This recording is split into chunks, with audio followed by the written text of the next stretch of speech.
Mihevitra zegny fa olo jiaby magnano lamba am'lalagna fa lefaka. Olo jiaby samy misy alifagna e. Na za mivolako mbo lefaka e. Fa lefaka tsisy fagnasa, lefaka tsisy jery. Asanao e.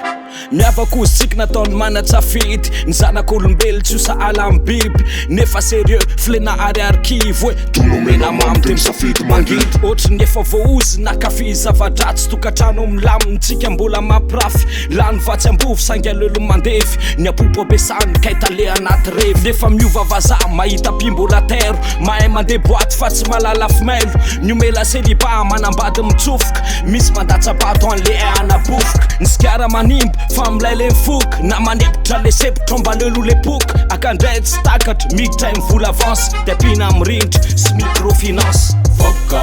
antsika foka maola foka adala tsisy ambony ndraiky Foka antsika foka maola foka adala tsisy ambony ndraiky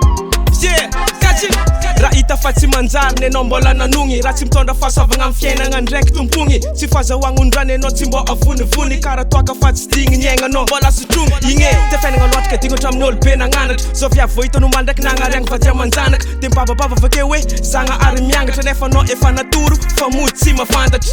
olaola foana anao ndaniagna lera olo variagna mitady vola nenao ndraiky galakera le ndi matin fidiranao miasa anao setera mbola boss ndraiky atonga aloha anao fodizera Busy nampahanao variagna mitsopa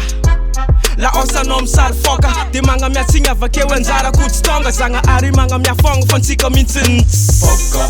antsika foka maola foka adala tsisy ambony ndraiky Foka antsika foka maola foka adala tsisy ambony ndraiky Foka antsika foka maola foka adala tsisy ambony ndraiky Foka antsika foka maola foka adala tsisy ambony ndraiky Alifagna. Izy io koa raha fahay mbola atao e. Raha fahay mbola atao fô ndesiny tsy fahaizan-draha sa ndesiny gengigeny sa hoe tiatia avake mirediredy avake azon-dra avake mampihinan-dra azalahy zao tokony mitonga saigny e sokafagna maso sokafagna saigny mbô mizaza hely mbô mandinidinika hely amizay tsy nombo mafy koa agnaby e